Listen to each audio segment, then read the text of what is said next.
حضرت عمر بن خطاب خلافت سنبھالنے کے بعد بیت المال میں آئے اور لوگوں سے پوچھا کہ حضرت ابو بکر کیا کیا کرتے تھے، تو لوگوں نے بتایا کہ وہ نماز سے فارغ ہو کر کھانے کا تھوڑا سا سامان لے کر ایک طرف کو نکل جایا کرتے تھے۔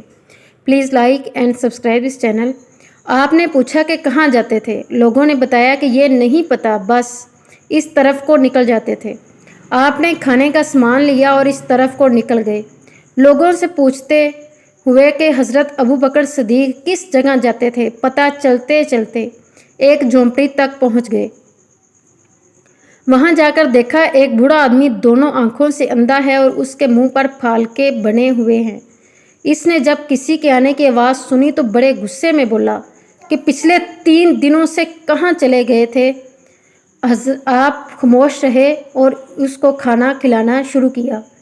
تو اس نے غصے سے کہا، کیا بات ہے، ایک تو 3 دن بعد آئے ہو اور کھانا کھلانے کا طریقہ بھی بھول گئے ہو۔ آپ نے جب یہ سنا تو رونے لگے اور اسے بتایا کہ میں عمر ہوں اور وہ جو آپ کو کھانا کھلاتے تھے وہ مسلمانوں کے خلیفہ ابو بکر تھے اور وہ وفات پا چکے ہیں۔ جب اس بوڑھے نے یہ بات سنی تو کھڑا ہو گیا اور کہا، اے عمر، مجھے کلمہ پڑھا کر مسلمان کر دیں۔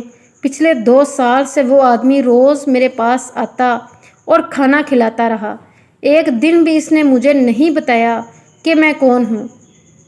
پلیز لائک اینڈ سبسکرائب اس چینل۔ Thanks for watching. جزاک اللہ۔